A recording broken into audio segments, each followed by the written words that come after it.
Bismillahirrahmanirrahim. Subhanaka la ilma lana illa ma 'allamtana innaka antal alimul hakim. Allahumma shalli wa sallim ala sayyidina Muhammad wa ala alihi wa sahbihi ajma'in. Amma ba'du. Yang sangat saya hormati Dekan Fakultas Kedokteran UGM, juga kri dari Profesor Zaini, Profesor Ova Amelia, yang terhormat Dr. Neni, Dr. Profesor Dr. Madarina Zulia, dan semua yang hadir, termasuk teman kami Dr. Zulfikar, semua teman-teman kru, semua yang dari UGM, semua pendengar yang sangat saya hormati. Saya tidak akan cerita tentang perspektif kesehatan karena ini wilayah yang nangani kesehatan. Mereka lebih spesifik, lebih tahu. Tapi saya akan cerita tentang sejarah kurban. Tanggal 17 Juli yang lalu kami pas sowan Pak Quraisy Shihab. Beliau adalah teman Profesor Zaini, abahnya Mbak Ova ketika di Al-Azhar. Ketika Profesor SMA di sana, Pak Quraisy, itu Pak Zaini kakak angkatannya. Jadi dekat sekali, dan alhamdulillah kemarin Mbak Najwa juga sambung langsung sama Profesor Ova lewat adik saya, Mama itu. Dan ini itu Bufa, sangat penting ya. Jadi kalau dalam tradisi agama itu silaturahim adalah menyambung sesuatu yang seharusnya tersambung. Saya masih ingat pesanan Pak Zaini, berkali-kali beliau bilang saya, agama yang masuk negara enggak konflik itu diantaranya paling spesial itu Indonesia, karena para wali ini mendampingi kultur daerahnya tapi tidak benturan. Misalnya kalau orang Jawa dulu pakai sesajen di sawah-sawah, katanya dimakan penunggunya. Ya penunggunya sawah itu kalau dulu ya pikirannya itu makhluk gaib. Di era modern ya penunggunya itu ya kambing, ayam itu. Jadi ya memang yang makan itu akhirnya. Tapi dulu itu aneh, diistilahkan dimakan penunggunya. Kalimat penunggu itu apa ya gak jelas, apa dengan tanda petik, apa penunggu betul gak jelas. Wali-wali datang tidak mengkafirkan itu, tapi terus dirubah jadi sedekah ke tetangga-tangga. Jadi kultur itu enggak dilawan, tapi cukup diubah. Jadi makani demit menjadi sedekah ke tetangga. Nah, cerita kurban juga seperti itu. Dulu tokoh-tokoh Quraisy, penunggu Ka'bah, itu dulu sudah ndak tauhid, sudah musyrik kalau dalam bahasa agama. Itu di mana-mana termasuk kebutuhan pokok manusia itu kalau kumpul-kumpul itu makan-makan. Itu mulai dulu. Terus korbannya itu ya pasti perempuan mulai dulu. Jadi hanya bagian masak, boleh makan nanti ngenteni luyan itu, ngenteni bekas-bekasnya. Sehingga yang nyortir Abu Jahal CS itu. Jadi yang kurban harus hewannya bagus, spesial, bahkan nggak boleh dikawinkan. Hewan yang mau dikorbankan itu nggak boleh dikawinkan, nggak boleh pernah dikendarai, nggak boleh pernah dipakai bajak sawah dan sebagainya. Semuanya serba spesial. Nanti dikorbankan di Ka'bah, yang dijual Ka'bah. Nah pertanyaannya, Ka'bah ini nggak pemakan daging, yang untung ya ketua-ketuanya ini, karena Ka'bah tidak doyan daging.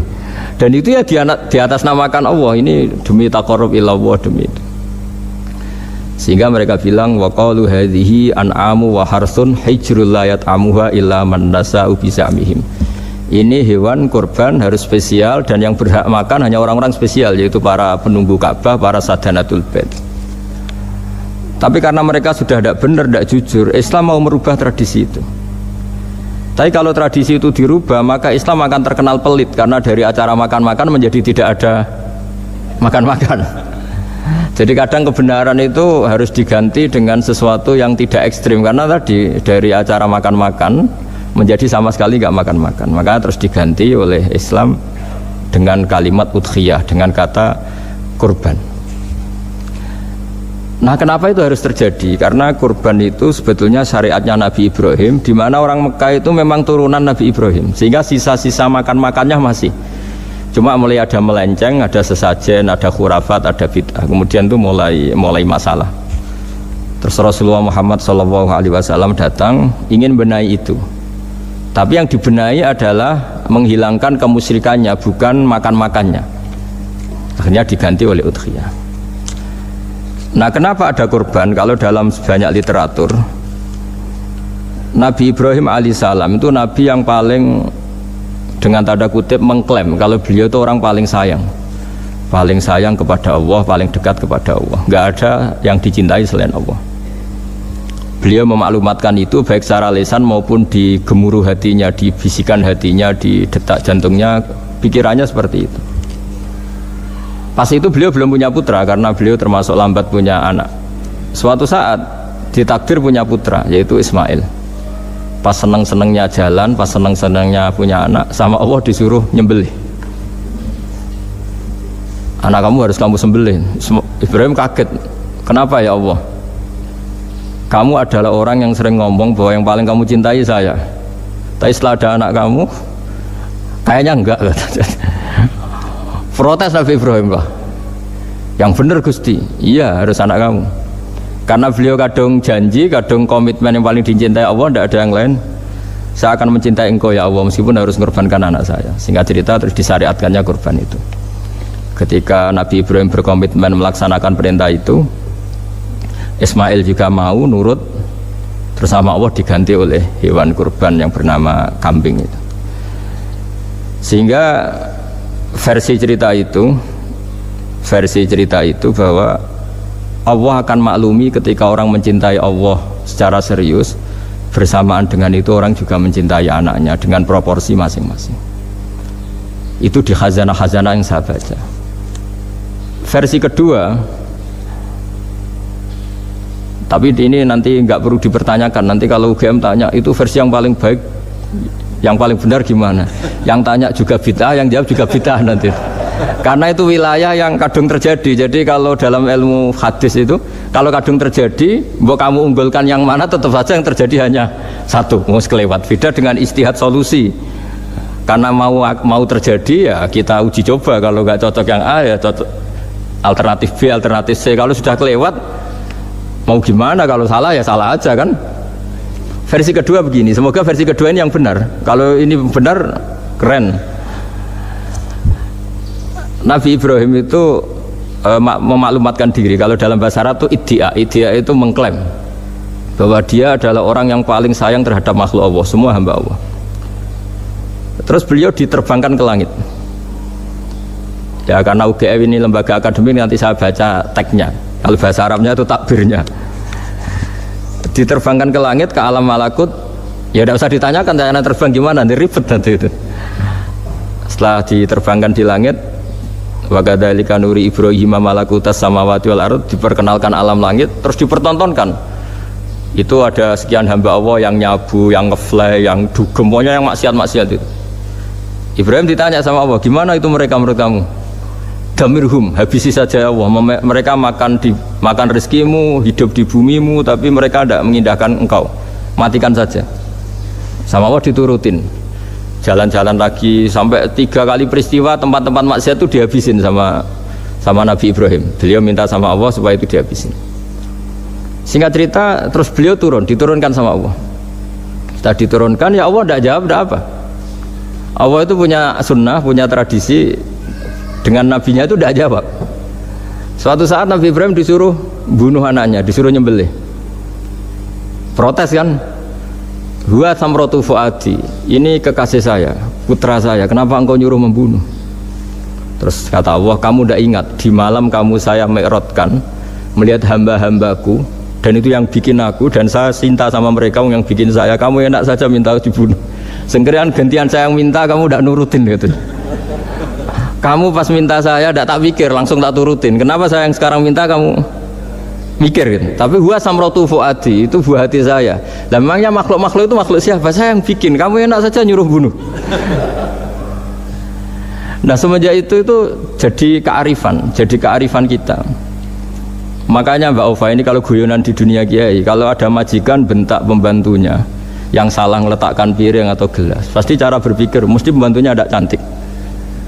Karena kalau salah tok kok dia cantik, itu mesti mikir. Nggak bisa orang bentak orang cantik gitu. Jadi sama, misalnya saya janjian sama Gus Fikar, janjian Gus datang hari Senin gini-gini, ternyata beliau nggak datang Kalau saya tidak punya utang, tidak atasan saya pasti marah. Sudah janji kok gini-gini. Saya bisa marah itu sebetulnya sebabnya itu dua. Saya kecewa dan dia tidak punya jasa. Tapi yang diomongkan hanya, wah, kamu khulful wa'di apa? Nggak tepat janji. Coba kalau ini atasan saya jadi dosen karena beliau misalnya. Saya punya utang beliau. Mbok nyulayani janji apa kan? Nggih mboten napa-napa. Sama. Ada majikan mencintai pembantunya karena sangat cantik, mana ada mencahno piring, omahe dirubahno itu tidak apa-apa gitu kan gitu. Sama. Makanya ada guyonan di dunia kiai itu, ada anak perempuan kan nggak lazim ya perempuan pakai GL Pro kalau dulu, mungkin sekarang pakai Ninja, pakai celana jin. Sopo iku wong luput suwo itu? Siapa itu perempuan kok gitu? Niku ponakane jenengan, Mbah. Astagfirullah, muga-muga pangeran nyepuro. Jadi langsung rubah dari maksudkan menjadi ndak karena keluarga. Nah, jangan-jangan kebencian kita pada maksiat itu oke, kita wajib benci maksiat, tapi tetap ada catatannya. Plus yang maksiat itu tidak orang yang terkait dengan kita. Coba kalau yang maksiat itu orang yang terkait dengan kita, itu anak kita, ponakan kita, mungkin istri kita, paling mintanya ya Allah ampuni, ampuni. Sama-sama maksiat, yang satu minta dihabisin, yang satu kita minta diampuni. Fair gak kita sebagai manusia? Tidak fair. Tidak fair. Nah, ya iya gak fair ya. Apa ya fair? Mikir. Makanya kalau ada guyonan, ya itu tadi. Ada supir salah dimarahin, pasti supir ini belum pegang rahasia. Tapi kalau sudah pegang kartu, si majikannya punya apalah gitu, simpanan gitu, wah ini pegang, berani marah gak dokter? Tidak ada. Ini dokter Kelik juga teman saya. Itu pengalaman sekali itu. jadi itu guyonan kiai. Makanya jadi manusia itu gak pernah adil sebenarnya. Makanya Allah pernah mensifati manusia itu wa kanal insanu zaluman jahula. Manusia itu sangat zalim dan sangat bodoh. Kalau misalnya jenengan tanya orang soleh pun itu gimana? Orang soleh asal manusia tidak nabi, itu ya mesti ada zalimnya. Makanya kalau dalam kitab hikam diterangkan, kitab hikam itu kitab yang olah manusia, itu menyebut begini, manusia itu siapa? Dijawab, manusia itu mangkanat mahasinuhu masawiyah, orang yang ketika baik saja salah, apalagi ketika salah. Kita misalnya punya toko laris itu, doanya mustajab, laris, pembelinya banyak, kualitasnya bagus, pasti ada toko sekeliling yang megap-megap karena orang sekarang ke kamu kan gitu.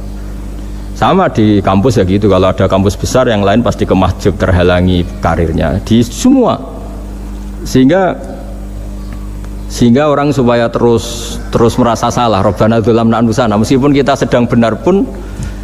Saya termasuk kiai yang kalau ngelepas haji, mungkin yang haji itu mangkel karena saya tidak pernah muji-muji haji, meskipun saya melepas orang haji. Umumnya kiai kalau ada orang haji kan dilepas haji mabrur, tidak ada lain balasan kecuali surga. Saya itu karena pernah kecil, pernah dengerin masyarakat itu ngenes ketika si kiai pidato tadi, ternyata ngenesnya seakan-akan surga itu hanya milik yang haji. Wah, nak koyo kula sepundi Gus, wong kula ora kelar kaji. Semenjak itu setelah saya jadi kiai ya dendam juga. Akhirnya setelah saya jadi kiai, kalau ngaji orang yang haji mabrur balasannya surga, orang yang fakir sabar juga surga, orang yang sering dimarahin istri juga surga. Katanya pokoknya surga terus.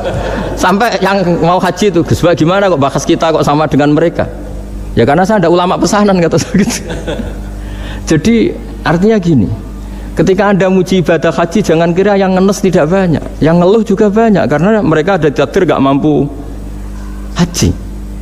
Itu hebatnya Islam. Islam juga datang dengan solusi-solusi, misalnya Jumatan itu hajinya orang miskin, orang yang ingat Allah mulai subuh sampai matahari terbit juga sama dengan umroh. Jadi karena tidak semua orang itu mampu haji. Jadi itu Islam. Jadi nanti tak bacakan, jadi versi kedua itu Nabi Ibrahim diperingatkan Allah bahwa tidak seperti itu cara mengelola hambaku. Nah, Islam ini kata Allah anit tabi' millata Ibrahim hanifa. Referensinya Islam, mentornya Islam itu Nabi Ibrahim. Sehingga kita alhamdulillah punya sejarah wali songo. Saya punya orang tua Kiai Nur Salim itu sayang sekali sama umat, Mbah Mun juga gitu. Saya sama Profesor Zaini itu sudah mulai tahun 2000 terus setiap hari ketemu juga nggak pernah kecewa. Beliau itu pernah disalahpahami, mungkin Bu Ova belum dengar ini. Pernah disalahpahami karena beliau itu tangan kanannya kan agak nggak kuat. Jadi kalau ngambil papa itu pakai tangan kiri. Itu pernah disalahpahami ya, mungkin orang hasud karena tidak mengkonfirmasi langsung mengklaim beliau itu kiai profesor kalau apa-apa pakai tangan kiri. Kira-kira pertanyaan sunnah rasulnya mana kan gitu. Beliau itu ya hanya corong Jawa itu berambang, agak nangis tapi tidak sampai keluar air mata tapi berambang. Terus beliau bilang gini ke saya, nah, seharusnya gimana Mas Pak? Ya kalau Pak Zaini ingin jadi wali ya tidak usah menjelaskan. Kalau Pak Zaini ingin menjelaskan berarti ingin diakui makhluk. Tapi kalau nggak dijelaskan mereka salah paham terus. Tapi cepat jadi wali karena sudah mulai mengabaikan apa kata mereka. Tapi kalau menjelaskan ya enggak, ya lama jadi walinya. Tapi bagusnya orang nggak salah paham. Aja ini tertawa-tawa. Jadi wali apa enggak? Jadi saya tuh lama sekali sekamar dengan beliau ada di Badan Wakaf ya Mas Fajar ya. Badan Wakaf yang atas itu kan dulu tempatnya Pak Rektor kan kosong. Nah itu kita tempati sama Pak Zaini bertahun-tahun tiap hari diskusi. Dan nggak pernah ceritanya beliau itu penting karena seneng guyon. Memang khasnya ulama itu seneng guyon. Kemarin saya ketemu Pak Kures, beliau cerita saya ini punya idola Gus Pak. Kalau manggil saya Gus kadang ya Pak. Dulu beliau doktor filsafat, lama-lama jadi Syekhul Azhar. Itu kalau ke kuliah pakai bis, kata Pak Kures pakai bis. Suatu saat di Al Azhar itu kan beda dengan di yang lain ya, agak-agak modern. Si gurunya ini, beliau itu karena banyak yang berdiri, beliau duduk ada perempuan berdiri, terus yang lelakinya berdiri, terus jatah duduknya dikasihkan perempuan ini. Perempuannya itu pakai pakaian yang agak minim, agak seksi lah, agak minim. Terus si Syekhul Azhar tadi saat itu belum Syekhul Azhar, punya 2 permen. Ini ceritanya Pak Kures punya 2 permen, terus yang satu sudah dibuka, yang satu masih bungkusan, masih ditawarkan. Silakan Mbak kamu milih yang mana? Milih yang masih itu. Padahal bukanya itu supaya lebih gampang. Ternyata milih yang masih bungkusan. Kenapa Mbak? Ya ini lebih steril karena pakai bungkusan. Oh iya. Itu pelajaran itu. Terus Pak Kures nantang saya, Gus Pak punya enggak cerita tandingan? Wah kalau saya kebalikannya Pak. Di kereta itu ada Cina, enggak khitan ya. Ketemu sama kiai kampung. Terus, kenapa khitan? Enggak khitan juga sama gini-gini gitu. Terus dikasih pisang. Terus dimakan, dikupas dulu. Kok udah langsung aja. Terus kata Pak Kures, nah ternyata sama Pak Zaini sama Pak Kures itu dibalik ke profesorannya. Ceritanya itu ya guyon terus. Karena memang agama ini itu kalau masalah kebenaran itu serius, tapi dibalik kebenaran ini yang perlu dicatat oleh semua yang mencintai agama ini bahwa Allah itu tidak butuh taat kita. Dan Allah tidak akan gagal sebagai Tuhan karena maksiat kita. La tanfa'uhu ta'atuhum wa la tadurruhu maksiatuhum. Allah tidak akan ngefek ketika semua orang taat ya gak ngefek, semua orang maksiat juga gak ngefek. Karena Allah ini zat yang punya eksistensi sejati, sehingga hubungan kita dengan Allah itu tidak ngefek ke Allah, tapi ke kita sendiri. Sehingga mereka lebih rileks karena nggak merasa harus mati-matian bela Allah. Allah tetap Al-Qayyum, zat yang bisa berdiri sendiri. Sehingga di kitab-kitab itu ada bab namanya Mizahun Nabi, guyonan-guyonan Nabi. Itu ada babnya sampai di kitab Ihya, di kitab banyak lah kita. Masyhur itu suatu saat ada orang sepuh sowan ke Nabi karena sudah sepuh. Beliau pamit lah, kira-kira jam segini pamit, ya Rasulullah saya mau pulang karena nanti kemalaman. Karena beliau jalan kaki yang orang sepuh. Kata Nabi, dah tenang saja di sini, nanti pulang kamu udah jalan kaki. La ahmilan naki alab ninakoh, nanti kamu tak naikkan anaknya unta. Pikirannya orang sepuh tadi namanya anak unta itu ya kecil. Wa ma fa'altu bibninakoh, apa yang bisa saya lakukan dengan anak unta? Sudah, tenang saja. Setelah beliau ngaji lama, ya dikasih unta tua itu. Silakan kamu bawa unta saya ini. Loh, ini kan unta tua, ada anak unta. Ya meskipun tua ya anaknya unta kata Nabi. Ya Nabi cerita saja. Meskipun tua juga anaknya unta. Jadi agama itu rileks.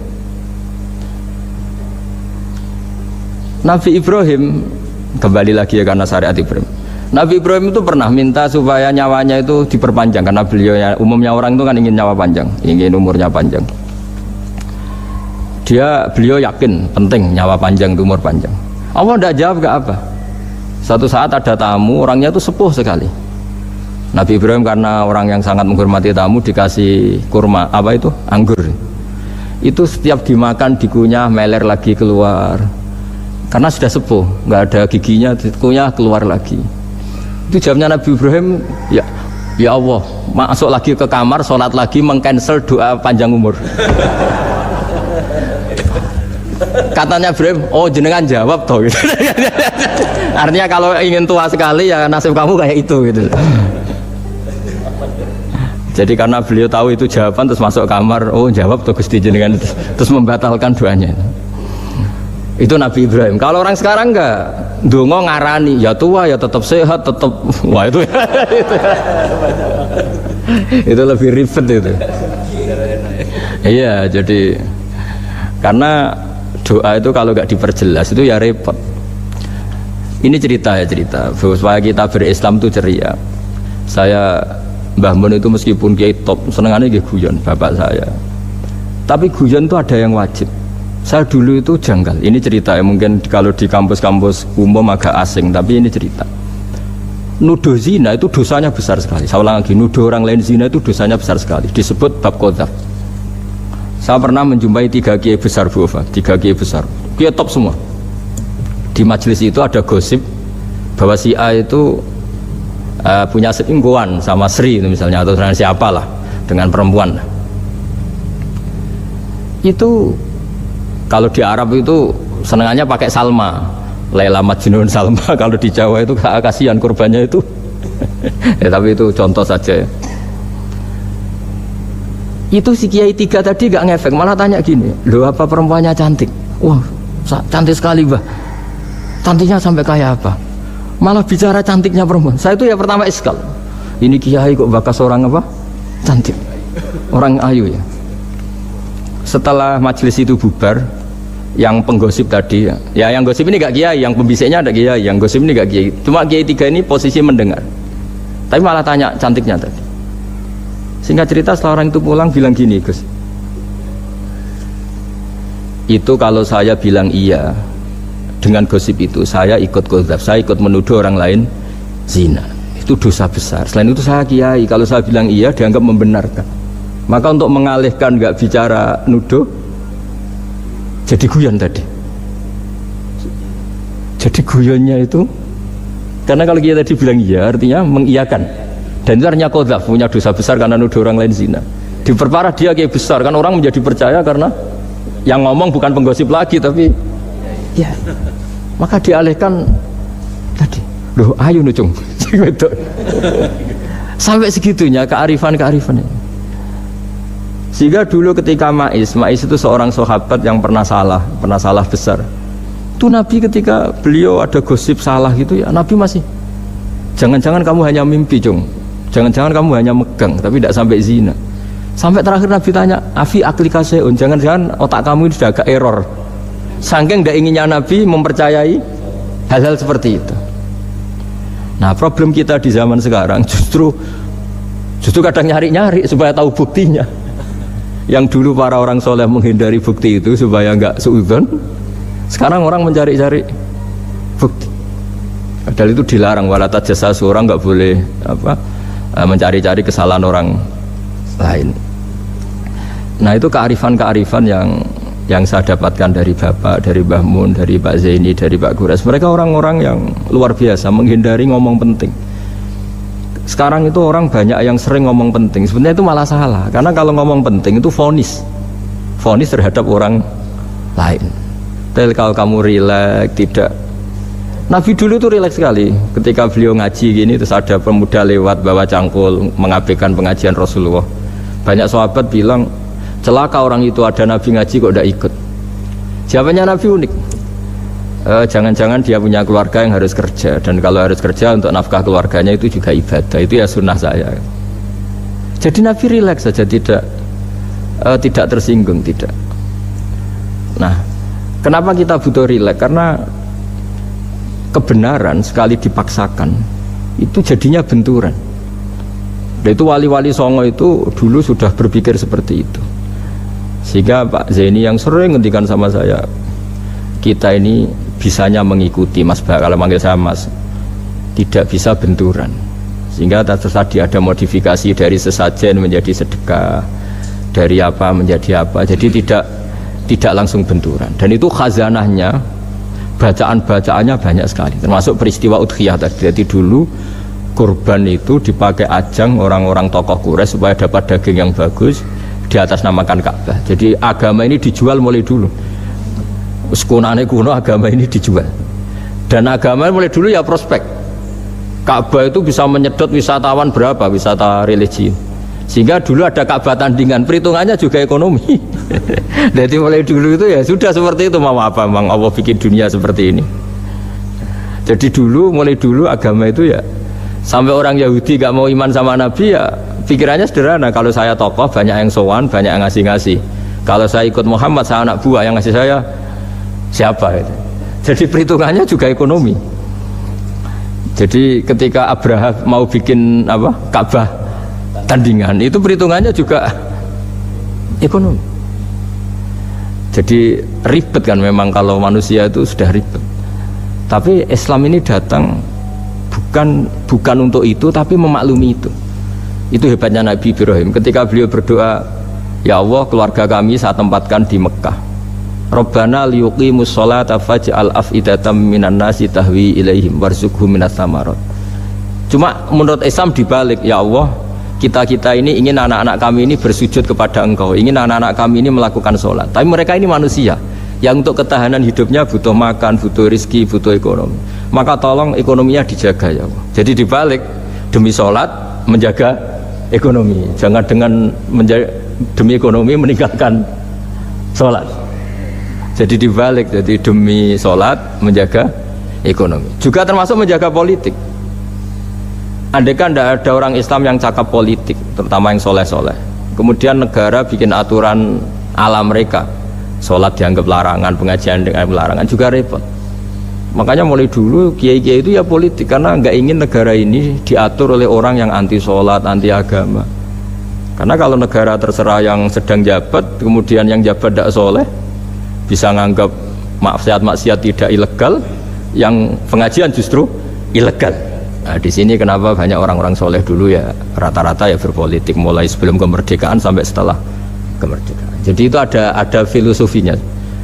Nah, bahwa ada oknum-oknum yang tidak seperti itu ya monggo, itu oknum. Tapi sebetulnya awal-awalnya kenapa banyak orang soleh yang politik, karena nggak ingin negara ini dipimpin oleh orang-orang yang anti agama, anti kebaikan. Sehingga berkahnya apa? Berkahnya negara ini berkonstitusi secara Islami. Meskipun tidak negara Islam, tapi tadi hak-hak asasi manusia terjaga, hak belajar, hak beragama, hak ibadah. Coba bayangkan kalau kita jadi korut, Korea Utara kan pusing. Jadi, nah itu uniknya, lagi-lagi ini cerita uniknya. Itu mulai dulu itu tidak ada benturan. Ketika ada Masumi, ada Partai NU, ada macam-macam. Muhammadiyah datang di Jogja itu Mbah Ahmad Dahlan itu teman dekatnya Mbah Hasyim. Saya tahu banyak tentang, namanya dulu Darwis. Itu dulu ngajinya sama pernah buyut-buyut Qiyami di sini. Dulu ngaji Mbah Soleh Darat, Mbah Ahmad Dahlan sama siapa itu Mbah Hasyim. Ketika di Mekah yang Mbah Ahmad Dahlan ngaji Syekh Khotib Minangkabau itu ya sama Mbah Hasyim. Nah kebetulan Mbah Ahmad Dahlan hidup di Jogja yang zaman itu sudah khurafatnya kayak apa, karena ada sistem agama yang sangat, menurut beliau sangat jauh dari Islam yang murni. Terus beliau revolusinya seperti itu. Yang Mbah Hasyim nempat di Jombang. Nah itu kan murni ilmu sosial, murni muqtadul hal. Terus beliau punya metode yang berbeda, tapi nggak masalah, mulai dulu nggak masalah. Kemudian yang, jadi kalau yang kadang-kadang memasalahkan tuh ya memang yang nggak tahu masalah. Sebenarnya dulu itu ya biasa aja, karena ya itu urusan metode, urusan. Saya teruskan masalah udhiyah. Jadi yang diceritakan Nabi Ibrahim tadi, bahwa benci seseorang kita atas namakan maksiat itu tidak segampang itu. Karena jangan-jangan kebetulan yang maksiat itu keluarga kita. Apakah kita punya kebencian yang sama saat yang maksiat itu keluarga kita, atasan kita, teman kita? Ya kayak tadi, kalau saya corong jo dibelenjani janji, ada orang janji sama saya nggak tepat waktu, saya bisa marah, itu pasti sebabnya jelas, itu bawaan saya nggak berjasa sama saya. Kalau kata dokter Kelik nggak cantik ya. Tapi kalau itu orang yang misalnya rektornya bilang, maaf ya saya tidak bisa datang hari ini, tidak apa-apa. Pasti manut itu. Atau yang nyulain janji kiai itu, cuma harus diteko itu, ini betul nopo-nopo. Gayanya aja kita marah karena khulful wa'di apa, ingkar janji. Sama. Intinya Nabi Ibrahim itu, coba kalau yang maksiat itu anak kamu berharap saya ngasih tobat kan, bukan langsung tak habisin kan. Intinya Allah ingin bilang ke Nabi Ibrahim, andai kan yang maksiat itu anak kamu, ingin saya menghabisi apa tak kasih tobat? Ya kasih tobat ya. Ya seperti itu saya yang bikin. Maka di Al-Azhar sana, kalau cerita orang-orang alim itu masyhur ini. Ada tempat maksiat mau dihabisin sama orang-orang yang sangat keras. Ketemu Syekh Mutawalli Sa'rawi, ditanya, andai kan mereka mati saat maksiat, itu mereka ke surga apa ke neraka? Ya ke neraka. Terus ditanya sama Syekh Mutawalli, kalau mereka ke neraka, akan dzalika muradan Nabi? Apa seperti itu yang digedaki Nabi, umatnya mati terus masuk neraka karena belum tobat? Tidak, Nabi inginnya mereka tobat dulu. Ya sudah, jangan dihabisin, kamu berproses ikut mentobatkan mereka. Kebetulan ini mau mendengar. Jadi kita lunak, kita baik itu ya semuanya ingin la'allahum yarji'un, semoga mereka kembali, mereka tobat. Bukan lunak dengan arti mengakui maksiat itu satu kebaikan, itu yang bahaya. Kalau lunak sampai mengakui itu maksiat itu kebaikan, itu bahaya sekali. Tapi kita lunak karena kita ingin berproses untuk bertobat. Karena tadi, kalau kita punya nurani itu mesti, andai kan yang maksiat itu anak kita, atau teman dekat kita, atau orang yang berjasa sama kita, apa kita bisa tegas? Kira-kira gimana? Bisa kamu tegas sama anak kandung? Berat. Ditantang minggat saja pusing gitu. Ya makanya terus ini saya baca teks aslinya ya, supaya mungkin sebagian yang punya kitabnya atau memang punya tradisi akademik supaya mendengar ini. Saya baca ini versi yang kedua ini di kitab Hikam. Kitab Hikam itu termasuk kitab pegangan para kiai, halaman 4 juz 2. Diredaksikan gini, waqad adzaballahu ta'ala, ini masih tentang kurban. Waqad adzaballahu ta'ala khalilahu Ibrahim fi ba'di mawatinihi al-azimah. Jadi Allah kalau dalam bahasa Arab memberi teguran itu namanya takdib. Makanya kalau orang nakal itu, kalau orang Jawa bilang kurang ajar. Sebenarnya ajar itu kan tahun ajaran baru. Ajar itu kan barang baik. Ya kan disebut tahun ajaran baru. Pengajaran, ajar itu kan barang baik. Jadi kalau kurang ajar berarti kurang baik. Itu bahasa Arabnya orang yang kurang ajar perlu diajari. Itu kalau orang Arab bilang ditakdib, diwarai toto kromo, diadabkan. Jadi belum punya adab diadabkan. Ya, itu udah. Tapi tentu Nabi Ibrahim nggak sampai kurang ajar. Ini kan cerita bahasa ya. Jadi kalau sebenarnya ajar itu udah buruk-buruk, kurang ajar berarti orang ini kurang pelajaran, kurang. Tapi di Jawa itu agak salah kaprah. Kalau kurang ajar itu ekstrim. Misalnya duduk di meja itu disebut kurang ajar. Sebenarnya ada se-ekstrim itu. Saya teruskan ya. Terus wa 'allamahu kaifa yatakhallaku bihadzal khuluqil karim inda tilaihi alal asrar. Terus disebutkan anak Ibrahim annahu arhamul khalqi qal farafa'ahu wa ta'ala hatta asyrafa ala ahlil ardi. Nabi Ibrahim diterbangkan ke langit sehingga melihat di bumi yang maksiat-maksiat itu. Faqala ya rabbi damirhum, habisi saja. Terus faqala wa ana arhamu bi ibadi minka ya Ibrahim ihbit fala'allahum yatubun wa yarji'un. Jadi setelah permintaannya semua dikabulkan, dihabisin sama Allah, terakhir cobalah kamu sekali-kali dakwah ke mereka. Kamu belum pernah dakwah kok tahu-tahu minta mereka dihabisin. Coba kamu dakwah jangan-jangan mereka mau kembali. Nah terus sebagian cerita itu terus diteruskan ketika suatu saat Ibrahim akhirnya diminta menyembelih putranya. Inni ara fil manami anni atfahuka fangdur madza tara falamma tashammara lidzalik wa akhadha sikin biyadihi qala Allahumma hadza waladi wa samratu fuadi wa ahabbun nasi ilayya. Ya Allah, ini buah hatiku, ini orang paling saya cintai, kenapa engkau menyuruh ini supaya saya bunuh? Terus beliau dijawab sama Allah, ama ta'lamu anni rahimun bi ibadi kama anta syafiqun bi waladik fa idza sa'altani ihlaka abdi as'aluka dzabha waladik wahidan bi wahidin. Jadi kalau dulu kamu minta supaya hamba saya tak habisin karena maksiat, sekarang saya juga minta kamu menghabisi anak kamu. Tapi ini kan anak saya, sama itu hamba saya yang bikin juga saya. Nah semenjak itu Ibrahim dianggap sebagai bapak kasih sayang, karena semenjak itu terus beliau orang yang paling sayang. Sampai ada 3 nabi yang menjadi metodenya Rasulullah SAW sebagai mentornya. Kalau Nabi Nuh melihat kemaksiatan langsung bilang Rabbi la tadzar alal ardi minal kafirina dayyaru, habisi semua ya Allah.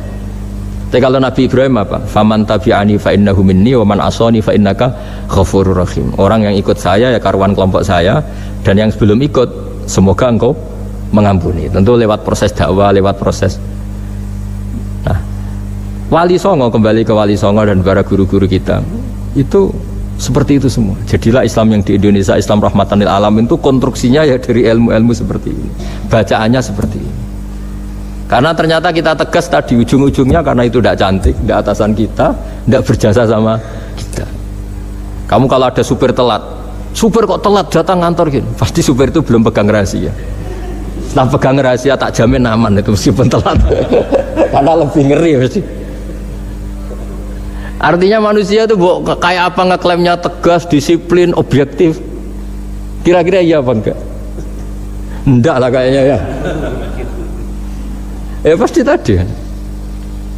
Nah itu yang makanya bapak saya kalau guyon sama saya itu, kalau umumnya orang itu kalau di dunia kiai muji istiqomah. Istiqomah itu konsisten jadi imam masjid, konsisten jadi guru, jadi apa. Kalau bapak itu sering guyon ke saya, iku istiqomah apa mau digenti wong liya katanya.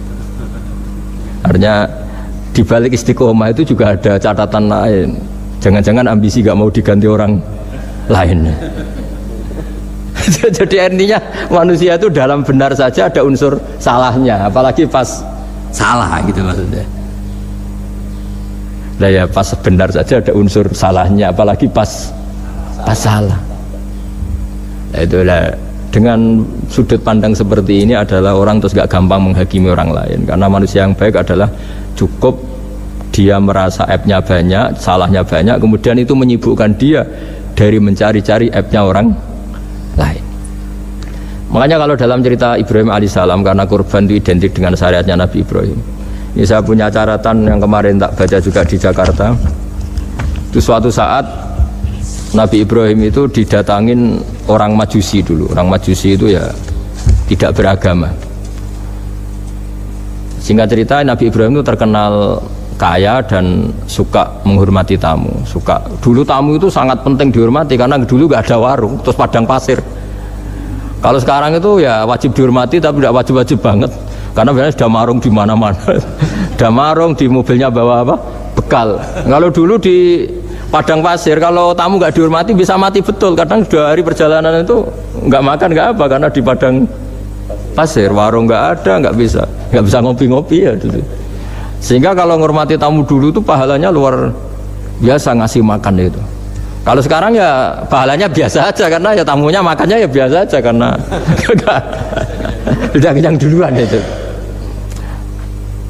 Singkat cerita, orang ini datang ke Ibrahim minta dikasih makan. Nabi Ibrahim mengatakan, kamu syaratnya harus Islam dulu, kalau enggak kasih makan. Karena Ibrahim itu seorang nabi dan beliau komitmennya seperti itu, si tamu tadi putus asa. Akhirnya wala itu ya sudah meninggalkan Ibrahim. Setelah beberapa jangka, Allah bilang ke Nabi Ibrahim, orang itu umurnya berapa tadi bilang ke kamu? 50 tahun. Pernah enggak orang itu kelaparan? Kata Allah, enggak, baru ini kelaparan. Terus kata Allah, mundu khamsina sanatan nut'imuhu ala kufri Falau nawal tahu lukmatan min ghairi antu talibahu bitahiri dinik lakana ahsan artinya. Orang itu umurnya 50 tahun, itu ya tak kasih makan padahal dia majusi. Kamu baru diminta sehari saja minta syaratnya Islam. Terus itu ada di kitab apa Risalah Al-Qusairiyah di halaman 262. Jadi cuma dulu itu motifnya semuanya agama, bukan atas nama demokrasi atau kebebasan beragama. Karena dulu itu orang dulu itu kan saking sayangnya Allah, apa-apa konstitusinya ya perintah Allah. Dan ternyata perintah Allah seperti itu, akhirnya dipanggil. Kemana ya majusi ke sini tak kasih makan. Majusinya kan kaget. Ada apa? Kenapa kamu rubah? Ditegur Tuhan kan. Iya, ditegur Tuhan itu. Jadi dan alhamdulillah saking simpatiknya orang Majusi tadi akhirnya masuk Islam. Sama itu kan mirip orang Yahudiyah atau Yahudi itu yang tanahnya itu diambil ya sama Amr bin As untuk perluasan masjid di Mesir. Ya ketika lapor ke Sayyidina Umar, ngiranya itu kan dibenarkan perluasan masjid, ternyata Umar belain yang Yahudi. Iya, yang punya tanah harus dikembalikan tuh haknya. Jadi Islam itu menghormati hak kepemilikan meskipun itu milik non muslim. Jadi kata Allah, mut khamsina sanatan nut'imuhu ala kufri. Falau nawal tahu lukmatan min ghairi antu talibahu bitahiri dini. Mbok dikasih makan aja, enggak usah nyuruh ganti agama. Wong saya saja yang Tuhan ngasih makan dia sudah 50 tahun tanpa syarat. Tanpa syarat. Ya jadi ini cerita ya Bu Ufa. Jadi kita mungkin kenangan saya dengan Bapak, Bu Ufa dengan Profesor saya ini kebetulan teman dekat sekali sama saya dan hampir tiap hari saya ketemu minimal 3 jam bertahun-tahun. Sampai kalau kehabisan cerita akhirnya cerita keluarganya karena kesuwan belajar kan akhirnya cerita keluarga. Maksud saya tadi ini saya cerita ini barang baik ketika beliau pernah ditahan karena aktivis dulu. Itu pas mau lahirnya Bu Ova, terus beliau berdoa mati-matian delalah dibebaskan. Beliau sempat nunggui kelahirannya Bu Ova ini terus dinamai Aufa Amalia. Itu kalau dalam bahasa Arab itu Aufa itu Allah memenuhi apa yang saya angen-angen. Jadi itu ceritanya itu gitu. Jadi nama itu spontan aja ketika iya, jadi beliau itu aktivis dulu. Bukan di penjara karena korupsi atau kriminal, bukan karena aktivis. Karena kalau model sekarang Bu Ova kalau nggak dijelaskan detail ditahan karena aktivis, nanti dikira ditahan karena yang lain. Ribet kan? Jadi ditahan karena beliau itu dulu aktivis, bukan karena. Ya saya kira demikian. Monggo kalau ada sesi tanya jawab, kalau tapi yang ringan-ringan saja nanti jadi serius. berapa pertanyaan? Apa waktunya? Pakai waktu 10 menit ya. Ini pas. Iya, terima kasih Pak Gus Baha yang sudah menyampaikan cukup baik ya untuk pencerahan kita semua terkait dengan bagaimana kehidupan bermasyarakat dan bagaimana kita mensikapi salah benar. Begitu juga terhadap orang-orang yang mungkin selama ini tidak kita duga, ternyata banyak hal-hal yang kita dapatkan pada sore hari ini. Saya yakin dari pemirsa atau dari Bapak Ibu yang hadir secara langsung maupun virtual ada hal-hal yang akan ditanyakan. Kita masih punya waktu cukup kurang lebih 1/4 jam. Oh, kelamaan ini. Kelamaan, iya. Tadi 10 menit perjanjiannya. Iya. Tadi 10 menit. Iya. Kami persilakan dari yang hadir terlebih dahulu. Sudah sangat jelas berarti ini. Sudah pinter semua. Ya, ini ada pertanyaan. Yang pertama katanya, Assalamualaikum warahmatullahi wabarakatuh. Pak Gus Baha, dalam ingin bertanya dan ingin tahu bagaimana supaya kita bisa selalu berpikir nubuwah di setiap peristiwa yang menimpa kita di kehidupan sehari. Semoga. Gimana? Ulang lagi. dalam ingin bertanya dan ingin tahu bagaimana supaya kita bisa selalu berpikir nubuwah di setiap peristiwa yang menimpa kita di kehidupan sehari-hari. Begini ya, jadi andaikan kita baca banyak, setidaknya sering mau mendengar, nah hidup itu sangat baik, bukan sekedar baik, sangat baik. Misalnya kita sedang dapat nikmat, ya Islam menganjurkan syukur, syukur itu ya dapat pahala. Kalau sedang banyak masalah seperti sekarang mungkin ada pandemi apa, Islam mengajarkan sabar, sabar itu juga pahala. Nanti kalau kita masih hidup yang rumat anak bojo ya ibadah, nanti kalau mati karena penyakit mat'un atau ta'un juga syahid. Jadi Islam melihat hidup itu rileks, karena ya memang rileks.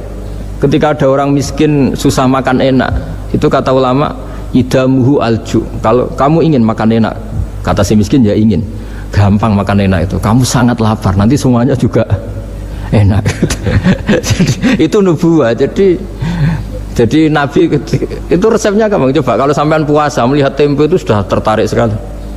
Tapi kalau kamu sudah habis makan melihat sate kurang enak, ini kurang enak, karena saking memang sudah semuanya nafsu kan.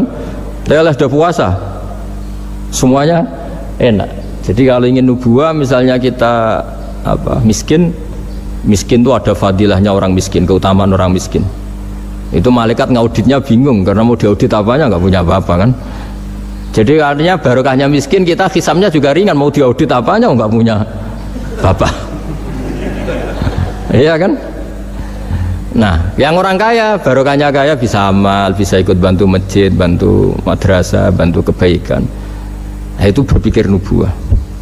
Terus kedua, terbiasakan yang agak unik, ini mungkin wilayah medis. Yang agak unik dalam Islam itu mimpi itu mimpi. Itu sama kenyataan itu tinggi mimpi derajatnya. Andai kan orang masih zaman orisinil, mimpi sama hidup nyata itu hebat mimpi.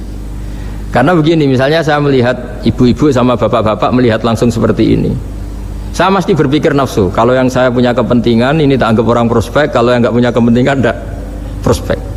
Pertanyaannya adalah orang yang saya anggap prospek bisa membantu saya, ternyata jenisnya kikir. Yang tak anggap tidak prospek ternyata jenisnya dermawan. Kita kan sebenarnya nggak tahu. Lalu pertanyaannya, pandangan kita terhadap orang lain itu berdasar fakta apa berdasar harapan?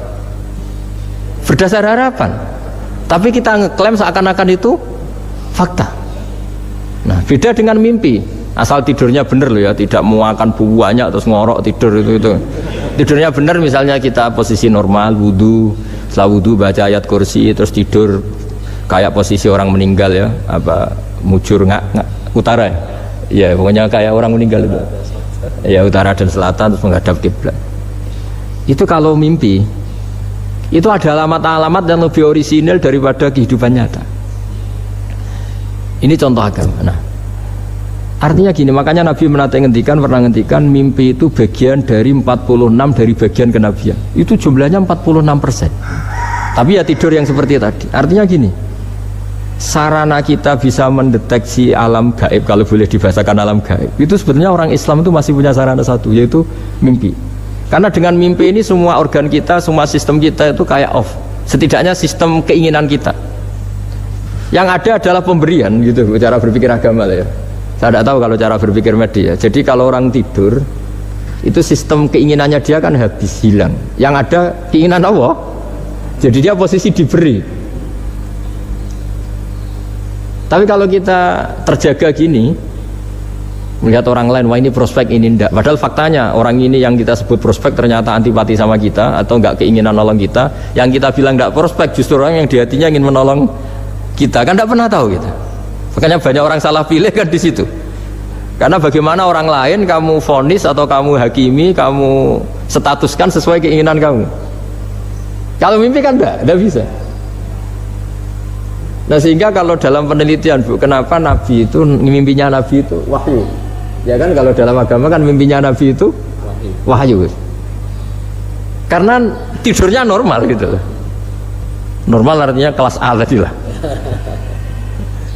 Makanya banyak orang awam pun yang wah sing tak sekseni persis mimpiku, yang saya saksikan persis mimpi saya. Orang awam saja ngalami, apalagi yang Nabi. Nah, artinya untuk mendeteksi nubuah selain tadi ya, Kita kan seperti yang saya ceritakan berkali-kali, kalau ingin nubuah itu sebenarnya gampang, maksudnya bermental nubuah.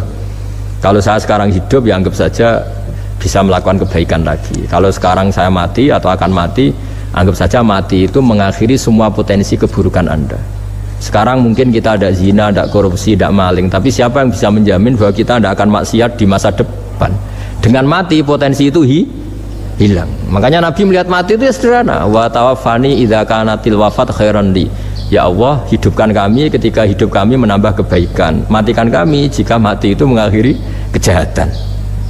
Jadi Allahumma ij'alil hayata ziyadatan li fi kulli khairin wal mauta rohatan li min kulli syarrin. Ya Allah, ketika saya hidup, dianggap saja ini potensi menambah kebaikan. Kalau saya mati, dianggap mawon mengakhiri semua kejahatan. Sehingga ya mati itu pasti baik. Makanya kalau ada koruptor, ada preman mati, kalau kiai-kiai saya baik ya, sampai orang-orang tidak ikhlas. Baik di mana orang penjahat gini? Padahal kiainya di hatinya ya baik, sekarang tidak penjahat lagi, sudah mati. Nah itu ada ilmunya sebetulnya, karena kematian itu punya sisi positif. Orang tidak bisa jahat lagi. Ya saya kira demikian. Oke, ini ada pertanyaan berikutnya, Pak Sa. Ketika kita menyembelih sapi atau kurban yang kita kurbankan, kalau dilihat tampilan itu sehat ya, namun ketika disembelih itu ada beberapa bagian, misalnya hati, limpa itu terpesi cacing. Apakah yang sebagian terpesi ini membatalkan syarat kita kurban? Setelah itu apakah kita akan mengganti hewan atau bagaimana? Makasih. Kalau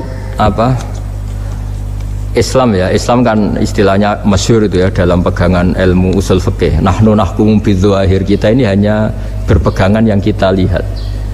Jadi kalau secara medis, secara apa sudah diperiksa oleh dokter-dokter hewan dinyatakan sehat, ya itu sah.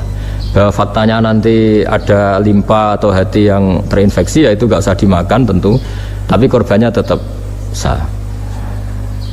Nah beda dengan misalnya suatu saat mungkin ya ada satu kemampuan observasi medis yang komprehensif sampai hewan yang lahirnya sehat, bisa dideteksi ini ya mungkin kalau milih itu karena harga murah ya menjadi dasar kan, karena motifnya kikir. Tapi kalau dari awal tidak tahu ya tetap sah, itu tetap sah.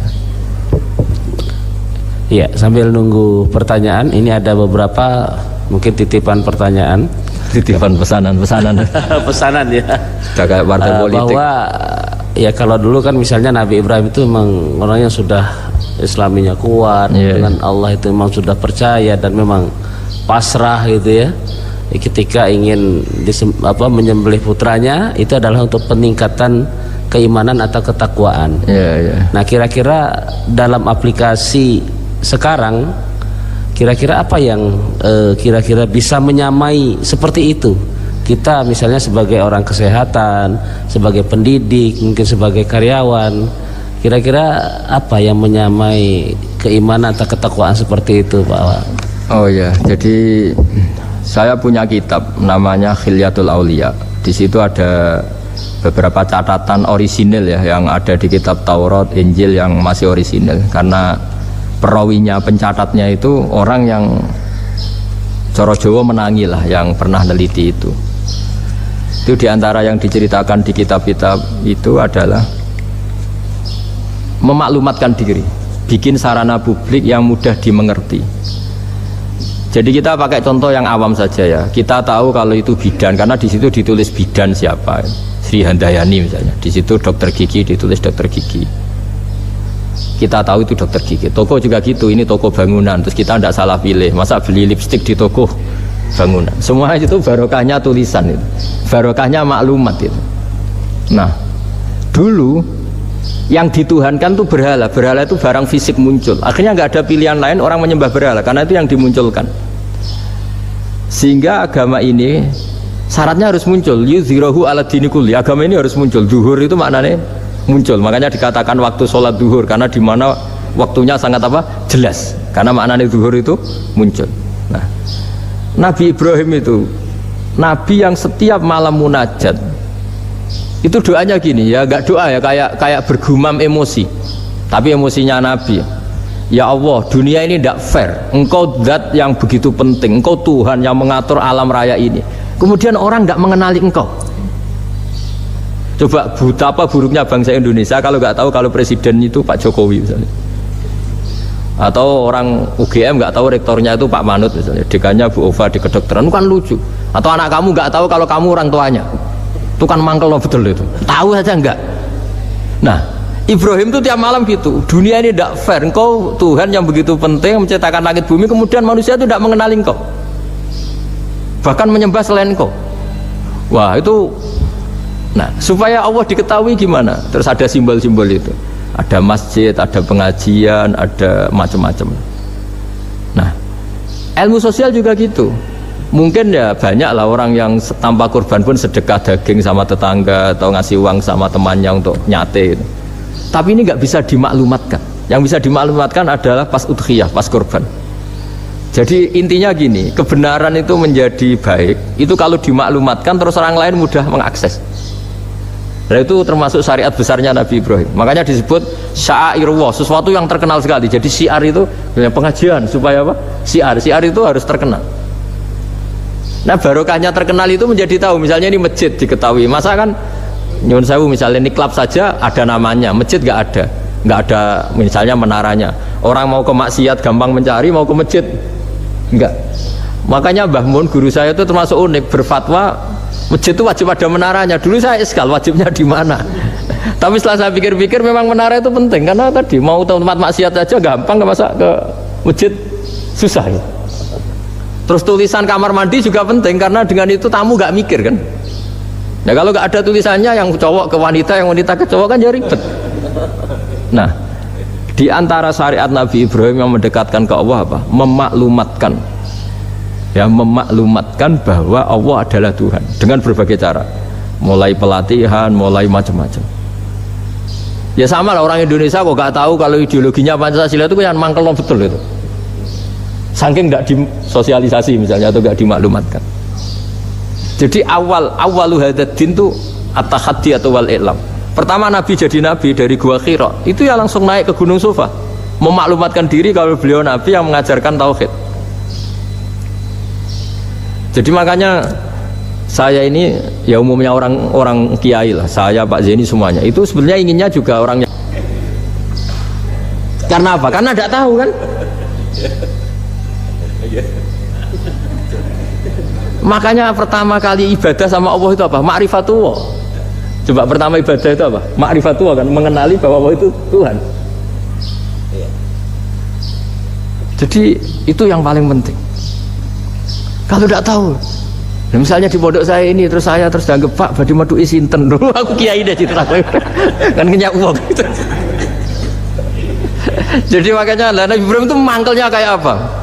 Wong dunia ini milik Allah, kemudian orang-orang ini nggak tahu Allah itu siapa. Taunya makhluk kayak berhala, kayak apa yang malah dianggap Tuhan. Nah ya itu jadi kalau ingin dekat Allah dalam konteks modern ya maklumatkanlah kebenaran ini. Sampai kebenaran ini mudah diakses, mudah dipelajari, mudah dipahami karena tadi dimaklumatkan. Ya saya kira demikian. Ah ini sudah cukup. Oke, terima kasih. Masih ada? Oh ya, ini ada lagi. Akhir ya? Masih 1, 2, 3, 4. Oh kalau gitu. Banyak ini ternyata. Ya, yang berikutnya dari Umi Zakiyah Malang. Assalamualaikum Pak Gus Baha, berkaitan dengan langkah-langkah ibadah haji, tentang apa yang dilakukan oleh Nabi Ibrahim, yaitu wukuf. Ya? Apakah betul saat yang di layarnya kok beda? Yang Umi Zakiyah.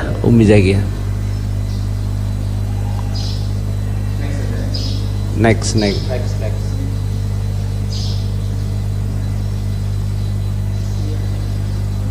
Firman terus. Nah, iya. Banyak. Dewi Ismi. Harus dibatasin kan? Oh iya. Iya nanti kita batasi. Kok nanti ya? Ini soalnya sangat menarik ini. Iya. Ini ada Dewi Ismi. Apakah benar? Ya ini, apakah benar kisah penyembelihan Ismail itu dipalsukan? Wah, itu jawabnya gampang, nggak benar. Apa hubungan kurban dengan Idul Adha yang secara harfiah artinya perayaan atau merayakan waktu duha? Ya. Monggo. Kalau cerita penyembelihan Ismail itu jelas benar ya, karena ada di Al-Quran. Jadi yang jadi perdebatan mufassir itu apakah benar-benar Ibrahim itu sampai menyembelih, maksudnya sampai meletakkan pisau di leher, apa setelah berkomitmen mau menyembelih sudah dibatalkan Allah karena Allah menghormati apa? Komitmennya. Jadi nah, tapi hampir semua ulama berpendapat memang ya sempat benar-benar sampai fisik Ibrahim meletakkan apa? Pisau di lehernya, kemudian lam yu'assir syai'an, istilahnya tidak membekas sama sekali, terus diganti itu. Jadi cerita itu populer sekali.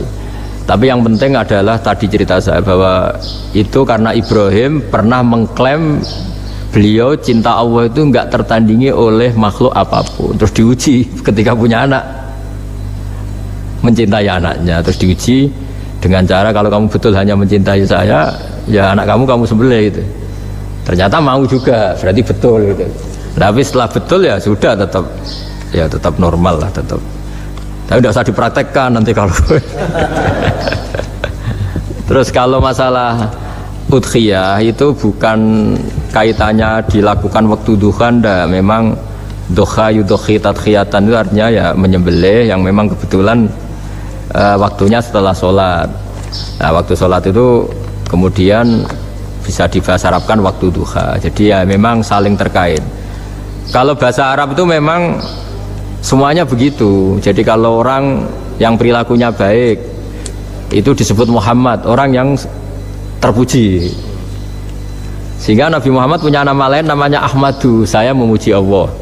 Kan Hamidah Ahmadu, kalau ingsun Ahmadu saya memuji. Jadi kalau bahasa Arab memang itu bofa. Kalau bahasa Arab itu memang unik. Bahasa Arab itu semuanya itu merujuk kosakata. Makanya kalau Pak Quraisyah menulis tafsir itu mesti melibatkan kosakata. Kayak Rasul itu asli maknanya Rasul itu ya utus.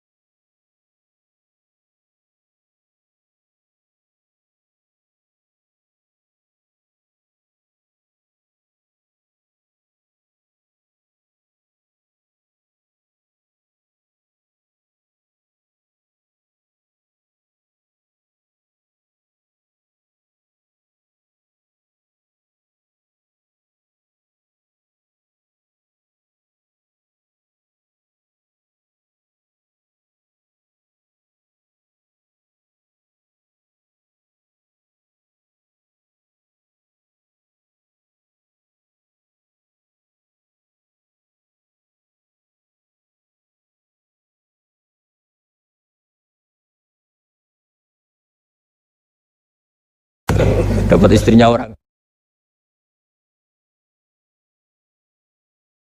Kalau bareng yang korban kan harus sama suaminya orang kan.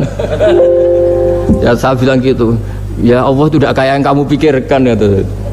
Kalau dia ikhlas ya nanti kan tetap ke surga itu ya gampang saja lah, harus seperti itu. dia bayangkan. Yang jelas memang kaidahnya gitu ya, kalau satu sapi cukup untuk 7 orang. 7 orang itu bisa keluarga, bisa orang yang kita amali ya. Karena memang Islam mulai dulu itu membolehkan orang amal untuk orang lain. Jadi dulu ada orang, ya Rasulullah, orang tua saya ini sudah sepuh, beliau sangat ingin haji, tapi kalau haji nggak bisa karena sudah tidak bisa berkendara unta. Terus kata Nabi, ya sudah kamu saja yang haji sebagai ganti bapak kamu. Sehingga idza mata ibnu adam ingkoto amaluh itu termasuk anak yang soleh, sodako dan apa. Memang mulai dulu Islam itu ada beberapa hal yang amal itu bisa diamali pada orang lain. Awaladin solihin yatullah, terus adalah beberapa. Nah korban juga gitu. Biasanya anak-anak yang soleh itu perasaannya dulu bapak kami miskin, nggak mampu berkorban, nggak mampu akikah. Biasanya anaknya terus melakukan itu untuk bapaknya. Nah memang jadi perdebatan ulama, apakah kemudian mayit ini dapat pahalanya enggak? Jawabannya gini, kalau mayit itu orang soleh dapat. Kalau enggak soleh, itu kemungkinan dapat kecil. Misalnya gini, ada mayit yang zaman hidup itu antipati ngamal. Kok enak, duitku sing ngilang wong liya nyate gitu. Dia mentalnya mental kikir yang beranggapan kok kenaan tetangga kami, uang kami yang habis, orang lain yang nyate. Terus dia mentalnya gitu dibawa mati. Kemudian anaknya soleh berkorban untuk bapaknya. Nah yang seperti ini ada potensi gak sampai karena dia tidak pernah punya niat. Itu beda dengan orang yang zaman hidup memang ingin korban, cuma secara ekonomi nggak mampu. Makanya pentingnya innamal a'malu binniyat itu di situ, amal itu terserah niat. Dalam banyak syarah, ya syarah itu penjelasan yang rinci, itu dijelaskan kenapa orang mukmin masuk surga selama-lamanya padahal dia jadi mukmin hanya 80 tahun. Misalnya kita hidup di dunia kan rata-rata 80 tahun. Karena dia berkomitmen andikan hidup 1000 tahun juga tetap mukmin, andikan hidup 2000 tahun ya tetap mukmin, tetap sholat. Setiap orang soleh perasaannya gitu, andikan kita hidup 2000 tahun juga tetap seperti ini kan, ya tetap sholat, tetap. Nah, sehingga karena niat itu dia diganjar surga selamanya, karena dia bayangkan andikan di dunia selamanya juga akan iman selamanya. Nah, orang kafir juga berkomitmen gitu, yang belum rubah maksudnya. Kalau dia hidup ya akan kafir terus. Ya, makanya dia kafirnya 80 tahun, misalnya hukumannya juga neraka yang lama sekali karena. Nah, kira-kira itulah. Makanya kalau mayat tidak soleh ini kita yang sebagai ulama berdebat karena tadi itu kan ibarat gini, ada mayat sama sekali nggak pernah sholat, bahkan dulu itu mengkritik orang sholat, terus dia mati, anaknya jadi orang soleh sering tanya saya, Gus sholatnya bapakku tak kodoin ndak? Wong era sholat kodoi yuk kaku hati kan. Beda dengan misalnya kita punya bapak soleh misalnya, terus pas beliau koma ya kayak misalnya ini koma 2 hari kan keluarganya kalau ngodoi kan paling 2 hari pas koma. Lah ini orang nggak sholat mulai kecil sampai tua sampai mati, anaknya soleh tersiksa, anak saya tak kodoi, lah bapakmu sholat boten, wah ya kesel gue. Sudah kesel, orang ini nggak pernah berkeinginan sholat. Kan beda dengan nyun sewu ibu saya atau bapaknya Mbak Ova, memang ibu saya ya tidak sholat tuh karena sudah koma atau sudah apa, sudah banyak alat-alat medis yang terpasang.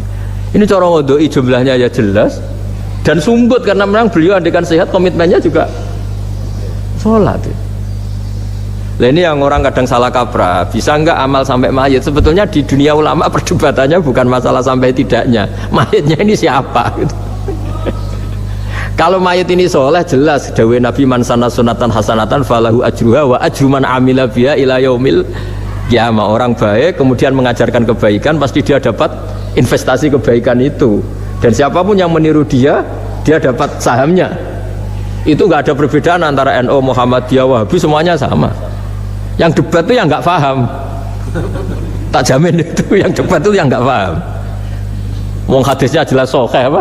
Siapa yang mensyariatkan kebaikan, kemudian kebaikan itu ditiru oleh orang setelahnya, maka dia akan dapat kebaikan itu dan kebaikannya orang yang meniru itu. Itu kan hadis sahih, nggak ada perdebatan sama sekali. Ya terus yang terakhir ini, terakhir betul itu. Sudah, ya. Ya sudah. Iya. Kalau dituruti mungkin sampai Isya nanti ya nggak selesai nih, pertanyaannya masih cukup banyak. Ya, terima kasih atas pencerahannya. Mudah-mudahan kita bisa mengaplikasikan dalam kehidupan kita sehari-hari.